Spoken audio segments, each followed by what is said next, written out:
جو گرا آپ ہاتھ سے لگاتے ہیں پھر وہ دانتوں سے کھلتی ہے. وہی مروان حضرت عثمان کی شہادت کا سبب بھی بن گیا جسے حضرت ابوبکر عمر نے بھی حضور کی وجہ سے انٹر نہیں ہونے دیا تھا مدینے میں.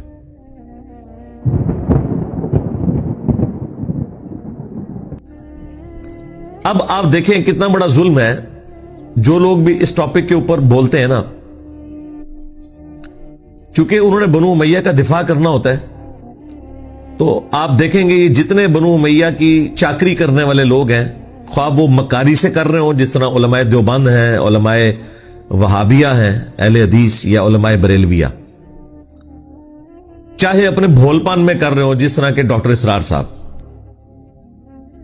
یہ دونوں بنو امیہ پہ پردہ ڈالنے کے لیے ہمیشہ کہتے ہیں کہ مسلمانوں پہ فتنوں کا آغاز حضرت عثمان کی شہادت تھی,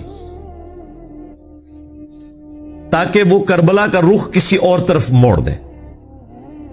کربلا کے پیرلل میں انہوں نے حضرت عثمان غنی کو کھڑا کیا ہوا ہے. سیدنا عثمان کی شہادت یقیناً مظلومانہ ہے. ہم اگر حضرت عثمان غنی رضی اللہ تعالیٰ عنہ کو مظلوم تصور نہ کریں, خلیفہ راشد تصور نہ کریں, تو ہمارا حضرت علی کے حق میں مقدمہ ویسے ہی ختم ہو جائے گا, کیونکہ حضرت علی کو ہم چوتھا خلیفہ راشد جبھی مانتے ہیں جب ہم تیسرا خلیفہ راشد سیدنا عثمان کو مانیں گے.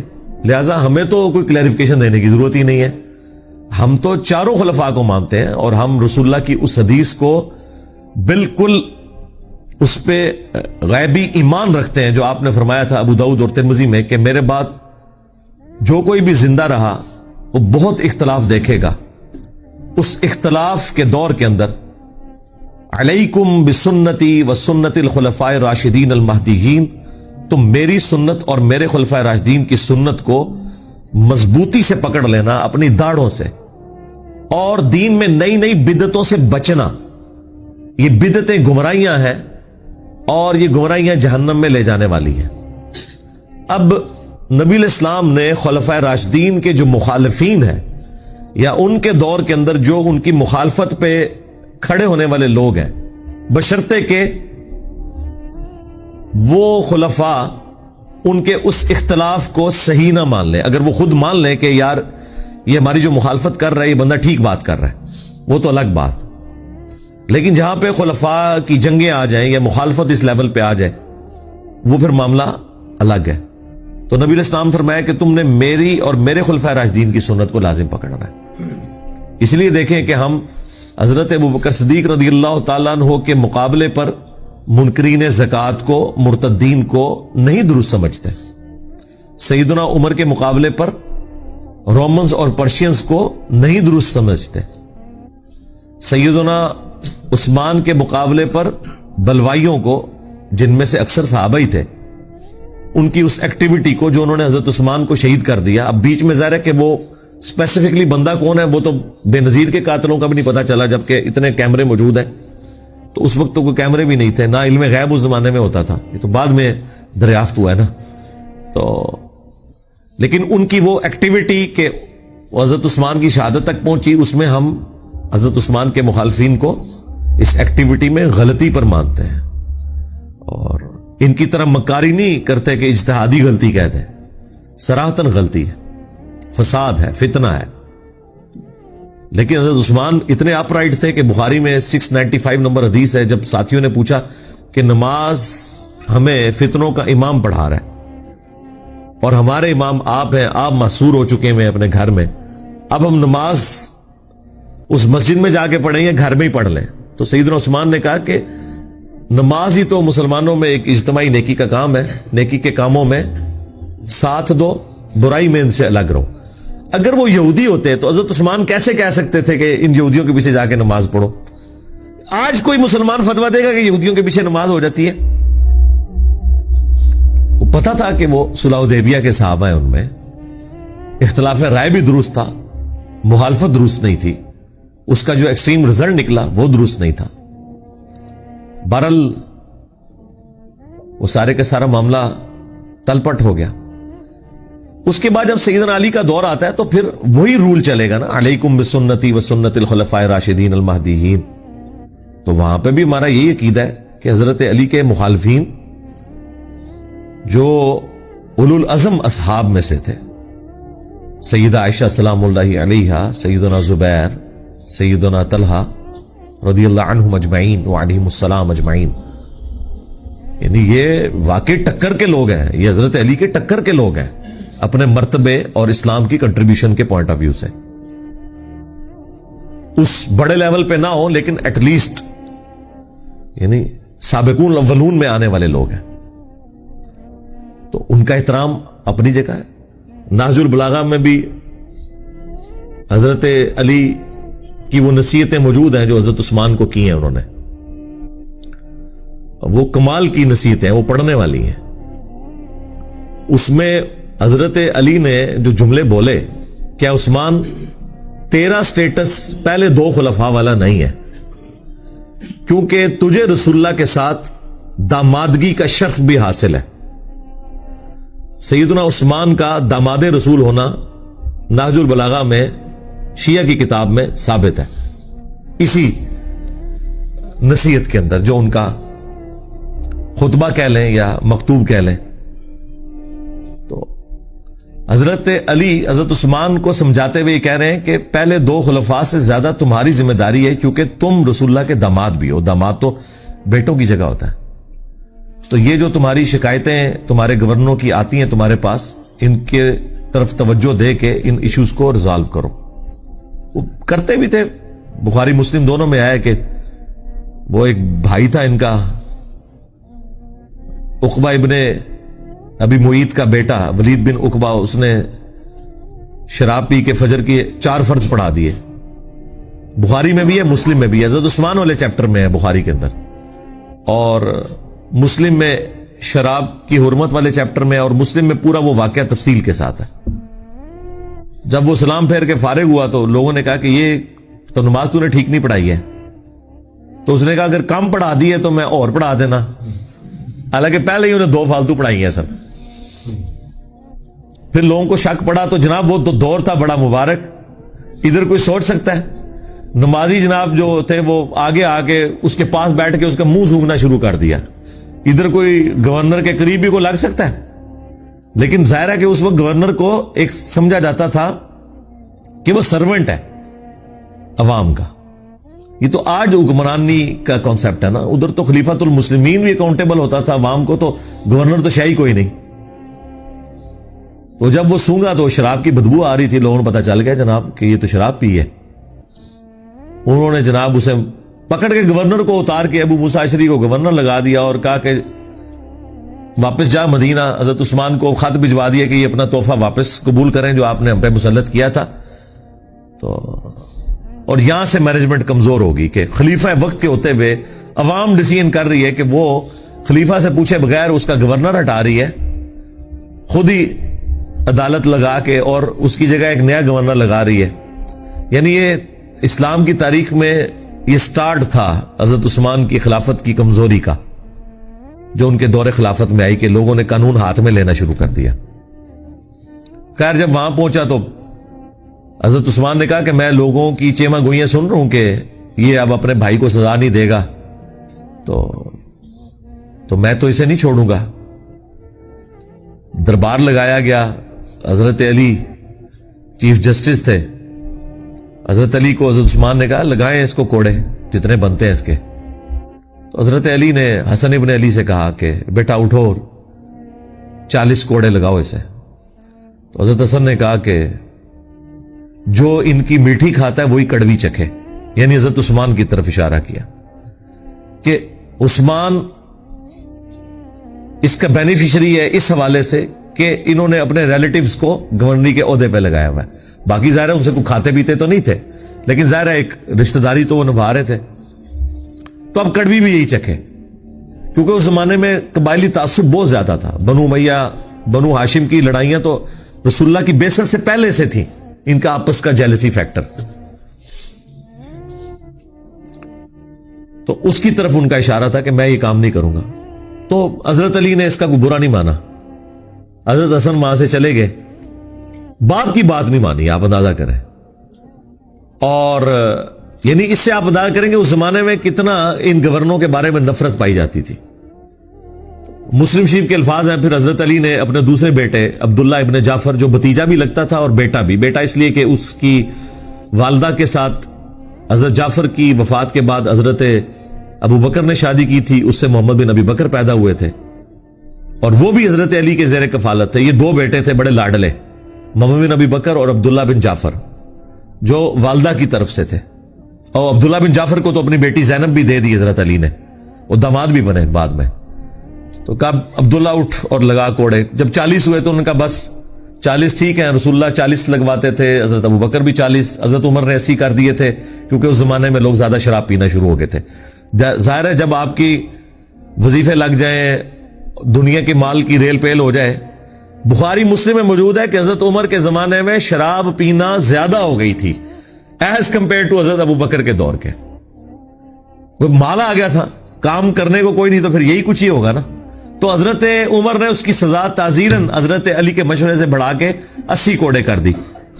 وہ قرآن سے ڈیڈکٹ کی تھی کہ جو کسی عورت کے اوپر تہمت لگائے اس کی سزا 80 کوڑے ہے، سورہ نور میں. تو حضرت علی نے کہا کہ جو بندہ شراب پیتا ہے وہ پھر ہر بندے پہ تہمت ہی لگاتا ہے، اسے پتا تو ہوتا ہی نہیں وہ کیا کر رہا ہے. تو 80 کوڑوں کی سزا مقرر کی گئی. یہاں پہ بھی حضرت علی نے 80 کوڑے لگوا سکتے تھے حضرت عمر کی سنت پہ عمل کرتے ہوئے، لیکن کہا بس 40 بہت ہے، ٹھیک ہے، معافی کر دی. بالوں نے کہا نہیں 40 ہی ٹھیک ہے، مجھے دونوں پسند ہے. اس سے آپ کو ذرا تھوڑا اس چیز کا اندازہ ہو جائے گا اس زمانے کے اندر جو معاملات چل رہے تھے. تو بیسیکلی یہ سارا کام بنو امیہ کے گورنروں کی وجہ سے بگڑا، جس کی وجہ سے حضرت عثمان بھی پھر شہید ہو گئے. تو اس لیے امت کا پہلا فتنہ جو ہے وہ حضرت عمر کی شہادت ہے، اور امت کا آخری بڑا فتنہ حضرت حسین کی شہادت ہے. لیکن یہ جتنے ناصبی ہیں یا ناصبی نواز ہیں یا متاثرین ناصبیت ہیں، وہ کہتے ہیں پہلا فتنہ حضرت عثمان کی شہادت ہے اور آخری فتنہ واقعہ کربلا ہے. کیونکہ اگر آپ وہاں سے سٹارٹ کرتے ہیں پھر آپ کو بات نہیں سمجھ آئے گی. وہ مولانا صاحب کہتے ہیں پیچھے ٹرو، پیچھے، تو پیچھو ٹرنا پڑے گا. تو وہ پیچھے آپ جائیں گے تو پھر یہ چیزیں ہیں. اسی لیے میں نے ایک ویڈیو بھی ریکارڈ ہوئی ہے حضرت عثمان شہید کیوں ہوئے، اس میں اور بھی کافی ساری احادیث ہیں. اب میں اس پہ بولوں فی البدی تو آدھا گھنٹہ 1 گھنٹہ اور لگ جائے گا، چونکہ وہ سوال آپ نے پہلا ایسا رکھا ہے. آج چونکہ اسپیشل کوئی کوشچن بھی نہیں تھا تو میں نے کہا اسے اسپیشل بناؤں اور اس پہ میں تھوڑا بولوں کہ تاکہ آپ کو آئیڈیا ہو. اور یہ حضرت عثمان کی جو شفقت والا ایلیمنٹ ہے نا، یہ صحابہ کو پہلے سے پتا تھا کہ ان کے اندر یہ موجود ہے. جو آپ نے لکھ کے بھیجا نا کہ وہ مروان کو واپس بلا لیا، بالکل یہ المعجم الکبیر طبرانی میں موجود ہے. مروان کا والد جو تھا حکم، یہ رسول اللہ کی نقلیں اتارا کرتا تھا. ان دونوں باپ بیٹا کو حضور نے مدینہ بدر کر دیا. حضرت ابوبکر کے دور میں حضرت عثمان نے بڑی کوشش کی کہ واپس آ جائے، تو حضرت ابوبکر نے کہا جو گرا رسول اللہ نے لگائی ہے وہ میں نہیں کھول سکتا. تو حضرت عمر نے بھی نہیں واپس آنے دیا. حضرت عثمان جب خلیفہ بنے تو وہ واپس لے آئے. بس وہ اس پہ ہی میں جملہ بولتا ہوں کہ اتھانا لائیاں ہوئی ہیں پھر دنداں نال کھولنیاں پہنیاں نے. جو گرا آپ ہاتھ سے لگاتے ہیں پھر وہ دانتوں سے کھلتی ہے. وہی مروان حضرت عثمان کی شہادت کا سبب بھی بن گیا، جسے حضرت ابوبکر عمر نے بھی حضور کی وجہ سے انٹر نہیں ہونے دیا تھا مدینے میں. اپنی بیٹی بھی دے دی، اسے داماد بنا لیا. اپنی طرح سے تو نیکی کی کہ شاید یہ انسان کا بچہ بن جائے. اور یہ پورے اخلاص کے ساتھ سیدنا عثمان نے کیا، کوئی بدنیتی نہیں تھی. دیکھیں ایک بندے کا پورا ٹریک ریکارڈ ہے جس کی پوری زندگی قربانیوں سے عبارت ہو، کسی ایک خاص موقع پہ جا کے وہ کچھ مس ہینڈلنگ کر دے. یہ امپلائیڈ ہوتا ہے کہ وہ مس ہینڈلنگ کو آپ نے اس کی پوری زندگی کے کریکٹر میں سمجھنا ہے، نہ کہ یہ کہ اس ایک مس ہینڈلنگ کی بنیاد پہ آپ اس کی اسلام کے لیے خدمات کو 0 سے ملٹیپلائی کرتے ہیں. یہ رافضی کرتے ہیں کہ وہ حضرت عثمان کے چند ڈیسیژنز کو لے کے ان کی پوری زندگی کو اس سے 0 سے ملٹیپلائی کرتے ہیں. ہم پوری قربانیاں ان کی دیکھتے ہوئے یہاں پہ مس ہینڈلنگ کو سمجھتے ہیں کہ یہ ان کی شفقت کا ایک ایلیمنٹ تھا. اور میں اس کو پرسنلی خود سمجھ سکتا ہوں، میرے اندر بھی یہ والا ایلیمنٹ ہے کہ میں ٹالریٹ بہت زیادہ کرتا ہوں. اس کی وجہ سے بعض اوقات اپنے سٹوڈنٹس کی گالیاں بھی کھانی پڑتی ہیں. لیکن میری کوشش ہوتی ہے اگر کسی کو ڈھیل دی ہے نا، این ممکن ہے کہ وہ پلٹ آئے. اگر اس کے اندر کوئی آپ سمجھ لیں حق کا مادہ موجود ہے. لیکن اس کے باوجود اگر وہ بار بار اس طرح کی وہ ایکٹیویٹی پرفارم کرے, پھر میں ظاہر ہے کہ صرف نظر نہیں کرتا, پھر میں حضرت عمر کی طرح سخت ہو جاتا ہوں. لیکن پہلے حضرت عثمان والی نرمی میرے اندر موجود ہوتی ہے اپنے ہر اس اسٹوڈنٹ کے لیے جس کے لیے میں چاہتا ہوں کہ یار اس کے اندر کوئی اصلاح کا معاملہ ہو سکتا ہے. اب مجھے وہ تفصیلات بتانے کی ضرورت نہیں, نہ عام بندوں کو اس کی ضرورت ہے, وہ ہمارے مینیجریل ایشوز ہوتے ہیں. لیکن جب ونس مجھے کلیئر ہو جائے نا, کرسٹل کلیئر, پھر میں حضرت عثمان والا ایٹیچیوڈ نہیں کرتا. شروع میں رکھتا ہوں, بعد میں پھر حضرت عمر والا ایٹیچیوڈ. سیدھی سی بات ہے, پھر والی بات نہیں ہوگی. تو یہ مروان ہی پھر اسی نے مور لگائی تھی, آپ کو پتا ہے. محمد بن ابی بکر اور 300 ساتھیوں کے قتل کا فتویٰ لکھ دیا تھا جب مصر کے گورنر کی شکایت آئی تھی. تو حضرت عثمان نے تو یہ لکھوایا تھا کہ وہ گورنر معذور اور محمد بن ابی بکر گورنر, اور مروان نے خط میں لکھا کہ جیسے یہ پہنچے ان ساروں کو قتل کر دو, اور خط لادہ سے حضرت عثمان کی مور لگا کے بھیج دیا. وہ تو راستے میں جب وہ ایک گھوڑ سوار جا رہا تھا تو محمد بن ابی بکر کی نظر پڑ گئی, وہ بڑے شارپ تھے. انہیں کہا ہے کام پہ ہے ساڑھے نال, منو نہ منو, اس کو پکڑا دو. خط نکل آیا. پھر وہ سارے واپس آ گئے. حضرت عثمان کے گھر کا گھیراؤ کیا 40 دن تک, پانی تک بند کر دیا. تو وہ غصہ تو وہ صحیح نکال رہے تھے, لیکن جو ایکٹیویٹی پرفارم کر دی وہ بہت ایکسٹریم تھی. اور دوسری طرف حضرت عثمان کی بھی شرافت ہے کہ انہوں نے اپنے حق میں کوئی تلوار کسی کو نہیں اٹھانے دی. ان کو تو اندازہ نہیں تھا کہ یہ پروٹیسٹ جو ہے اس لیول تک چلا جائے گا. اور وہ جو گورنر تھا مصر کا عبداللہ بن سعد ابی سرا, وہ بھی حضرت عثمان کا بھائی لگتا تھا رشتے میں, اور یہ وہی تھا جو کاتب وہی مرتد ہو گیا ہوا تھا. سنن نسائی اور ابو داؤد میں حدیث ہے. اور حضور نے 4 بندوں کے لیے فرمایا تھا کہ یہ غلاف کعبہ میں بھی چھپے ہونا, انہیں قتل کر دینا ہے. یہ بھی لحاظ نہیں کرنا کہ غلاف کعبہ کے اندر ہے کہ کعبے کی حرمت ہے, ان کے لیے حرمت بھی اٹھ جائے گی. ان میں سے ایک بندہ تھا. حضرت عثمان نے اسے اپنے گھر چھپا لیا. سنن نسائی میں, ابو داؤد میں, یہ میں نے کربلا والے ریسرچ پیپر میں ڈالا ہوا ہے سب کچھ. اللہ کے حضور کے سامنے پروڈیوس کر دیا, کہا یا رسول اللہ میرے کہنے پہ اسے معاف کرتا ہے. اب یہ تو بنتا ہی نہیں تھا. جب اللہ کے نبی کا حکم آ گیا تو وہ تو سب سے اوپر ہے. اب حضور کو غصہ تو آیا, ناراضگی تو ہی, آپ نے اپنا چہرہ انور پھیر لیا. حضور کے غصے کا اظہار بس اتنا ہی ہوتا تھا, اور یہ بہت بڑی بات ہوتی تھی, آپ چہرہ انور پھیر لیں. حضرت عثمان دوسری طرح سے آیا, یا رسول اللہ میرے کہنے پہ معاف کرتے. ٹھیک ہے, 3 دفعہ ریکویسٹ کی, آپ چہرہ پھیرتے رہے. 4تھی دفعہ حضور نے کہا چلو ٹھیک ہے. وہ جب حضرت عثمان اس کو لے کے خوشی خوشی وہاں سے نکل گئے, حضور نے فرمایا تم میں سے کوئی ایک بھی ایسا نہیں تھا جو اسے قتل کر دیتا. جب تم دیکھ رہے ہو کہ میں اپنا چہرہ انور پھیر رہا ہوں تو تم اس کا مطلب نہیں سمجھ رہے تھے کہ اس کو نہیں چھوڑنا. کاتب وحی تھا. کاتب وحی مرتد ہونے کا مطلب ہے کہ حضور کی نبوت کو چیلنج کیا اس نے کہ یہ نعوذ باللہ من ذالک, یہ سب کچھ فراڈ چل رہا ہے. جس طرح بخاری مسلم میں ہے کہ ایک کاتب وحی کہتا تھا کہ محمد کو تو کچھ پتا نہیں, جو میں لکھ دیتا ہوں وہی قرآن ہوتا ہے. تو حضور کو اتنا غصہ ہے, آپ نے فرمایا یہ مر گیا, زمین اسے قبول نہیں کرے گی. بخاری مسلم کے الفاظ ہیں, اس کو دفناتے تھے, زمین اٹھا کے پرے پھینکتی تھی. یہ معجزہ لوگوں نے دیکھا, اور لوگوں میں مشہور ہوا کہ شاید یہ رات کے وقت حضور کے ساتھی اسے نکال کے باہر پھینک دیتے ہیں. انہوں نے بہت گہری قبر کھودی, پہرا دیا, پھر لاش صبح باہر پڑی ہوئی تھی. پھر ان کو پتا چل گیا کہ بھائی یہ اس نے حضور کی نبوت کے اوپر ہاتھ ڈالا ہے. یہ ہونا ضروری تھا, کیونکہ قرآن کے اوپر ہی تو سارا ایک معاملہ چل رہا تھا. اگر قرآن ہی ڈاؤٹ فل ہوتا ہے تو پھر نبی علیہ السلام کی نبوت تو سٹیک پہ لگ جانی تھی. وہ بھی کاتب وحی تھا, اور اس نے سورہ آل عمران, سورہ بقرہ حضور سے پڑھی ہوئی تھی. یہ لوگ کاتب وحی کو فضیلت کے طور پہ پیش کر رہے ہوتے ہیں. 2 کا تو میں نے آپ کو حال بتا دیا. ایک مرتد ہو کے مرا اور لاش اس کی باہر نکل آئی, اور دوسرے کو حضور نے کہا یہ غلاف کعبہ میں چھپا اسے قتل کر دینا, عبداللہ بن سعد ابی سرا. تو حضور نے فرمایا کہ جب تم دیکھ رہے ہو کہ میں چہرہ اقدس پھیر رہا ہوں تو اسے مار کیوں نہیں دیا تم نے؟ تو صحابہ نے کہا یا رسول اللہ آپ ایک دفعہ ہمیں آنکھ سے یوں کر کے اشارہ کر دیتے نا تو ہم اسے نہ چھوڑتے. آپ نے فرمایا نبی کے لیے شایع نہیں کہ وہ آنکھ سے اشارہ کرے. نبی کے اخلاق اتنے بلند درجے کے ہیں کہ وہ اس طرح کا معاملہ نہیں کر سکتا کہ وہ آنکھوں سے اشارے کرے. ٹھیک ہے, یعنی بڑے کلین سلیٹ لوگ ہوتے ہیں انبیاء. ان کے اندر مکاری, چلاکی, ہوشیاری, عقل مندی ہوتی ہے, لیکن یہ والی حرکتیں نہیں ہوتی ہیں کیونکہ ان کے سٹیٹس کا تقاضا ہے. بس وہی پھر آپ دیکھ لیں اسی کی وجہ سے پھر وہ پورا معاملہ تلپٹ ہو گیا. لیکن بہرحال جب حضرت معاویہ رضی اللہ تعالیٰ عنہ خلیفہ بنے یا بادشاہ بنے اس وقت بھی عبداللہ بن سعد ابی سرا یہ زندہ تھا, لیکن یہ حضرت معاویہ کے ساتھ پھر نہیں ہوا. اللہ نے اس کی کوئی نیکی قبول کر لی, آخری زندگی اس کی بڑی اچھی گزری ہے. یہ اس کو پوری گیم سمجھ آ گئی تھی کہ یہ سارے کا سارا جال جو بنا گیا نا یہ بنو امیہ نے حکومت کے لیے کیا, تو یہ پھر گمنامی میں پھر مرا ہے, یہ سب کچھ چھوڑ کے چلا گیا تھا.